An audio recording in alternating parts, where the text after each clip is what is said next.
Hi, everyone. It's good to see you all again. For those of you who don't know me, I'm Sophia Davis, the Vice President here at Main Street Hardware. I know things have been really hard on us all after the housing market collapse and the new competitor franchise opening up just a few blocks down. I know sales haven't been good and it's been really stressful. And not to add on to the stress or anything, but yes, the rumors are true. If we don't get sales up soon, then the business will most likely shut down within 2 years. But don't worry, our lovely store owner here has asked me to come over and give a effective market research plan so we can just figure out what we can do as a business to get those sales coming in and just how we can better our business as a whole. So first I'll be going over some basics and just the overall importance of marketing research, and just so we're all on the same page, and then we can just move forward together and we can just understand how important this all is to really focus on it. Then I'll just go into the plan itself where I'll talk about the information we should be focusing on and the actual information we need to find. Then I'll be going over the list of options we can use to collect all that data. And then I'll go into more specifics where I'll recommend some things that I recommend we use to find all this data. So, without further ado, let's get started. First, let's go talk about the importance of marketing research. It's very important because it's how we find the variety of things such as customer needs, market trends, and competitor information. We're going to need to find out all of this if we want to get our sales up. There's a lot more we can find out too, such as target market, who our customers really are. We can find out what they like, what they dislike, and then we can provide for them for their needs if we find out what they actually really like. We can also explore future possibilities with market research, such as how customers will react if we raise or lower our prices. Market research also helps us find our marketing mix and helps us determine that, so we can really just have a good business and move forward, like how to advertise our products, how to get it out there, just everything. Marketing research is the base of that and how we can move forward, because it's how we find all this information. And we find all this out from primary and secondary research. Primary being first-hand accounts of this, so saying one of us going out and filling out a survey, taking a survey for something, or someone conducting an interview. That's an example of primary research. Secondary research is data collected by someone else, but something we have access to. An example of that is, and it's inside or outside the company. An example of this is our competitors' sales history.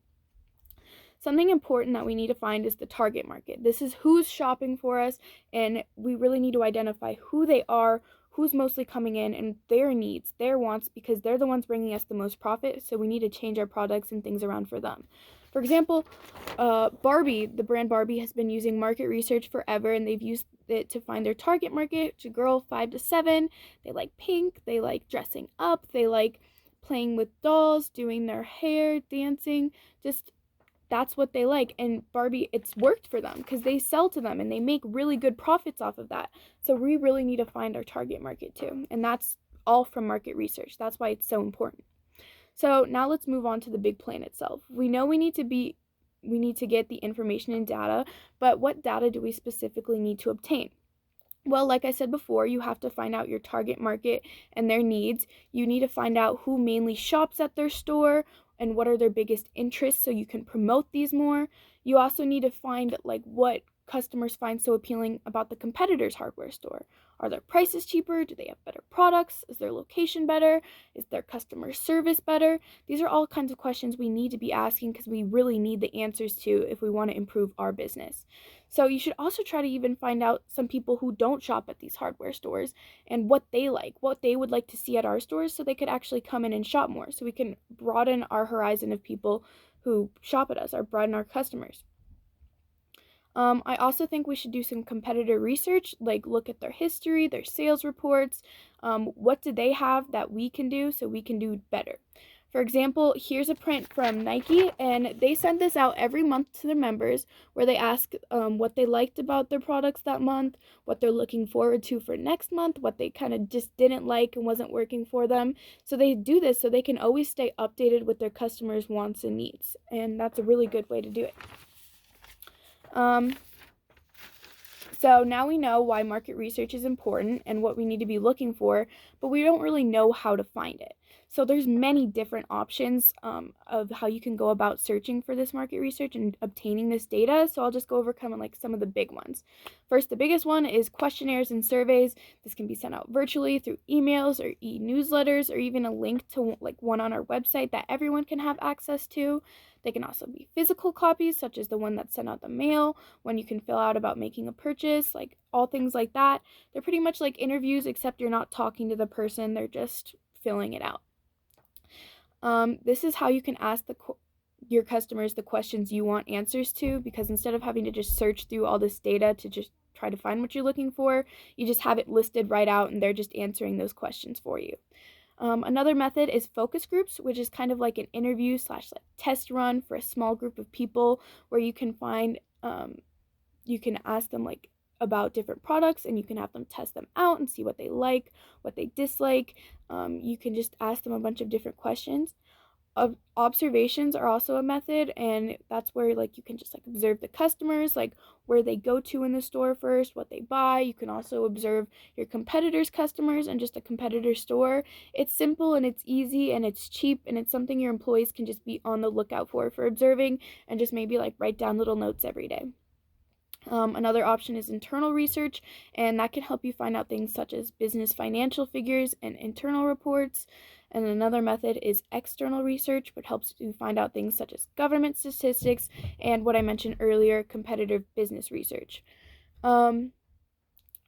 Another one is test marketing, and this is where you have more time, which we don't really have time right now. We really need to get the sales up now, but this is where you can just put out different products and kind of test them out and see how customers respond to them, but that's more over like a period of time. Okay, so and then this is all split into qualitative and quantitative research. So that's how you determine like what it is.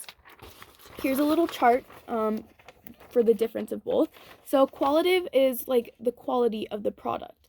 This is kind of like what you're selling, and like the person, it's more personal, and it's how people react to it, their attitudes and opinions on it, and it's the quality of the product as a whole. It doesn't matter how much, it's just like what they like about the product itself.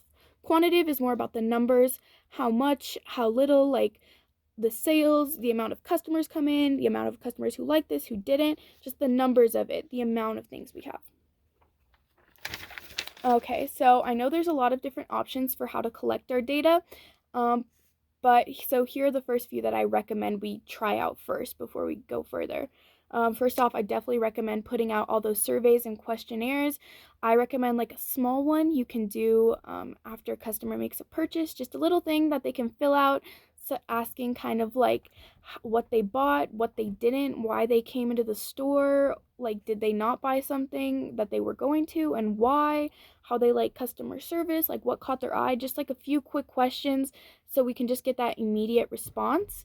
Then another survey I recommend putting out is like on your website where anyone can access it, and then so it can fill out, you can find out things like your target market there, you can find out information about your target market, you can find out information about customers who aren't even customers yet and what they would like to see at your store, and maybe things that they don't like about your store they like, and you just can find out everything with that survey. So I really recommend doing that.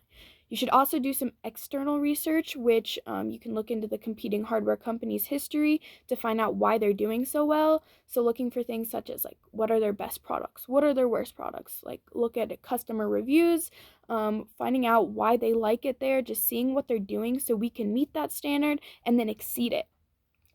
So these are the two main forms of obtaining data I recommend. Another smaller one that I recommend just like having in your back pocket is just employees observing and noticing what products customers are buying when they come in, what catches their eye first, do they seem happy with their service or not really, and just like things like do they seem like upset with the prices, like just observing those things, and maybe even checking out the competing hardware store, going in, buying something there, seeing what it's like there and why people like it and how it's different from our store, and just comparing those two.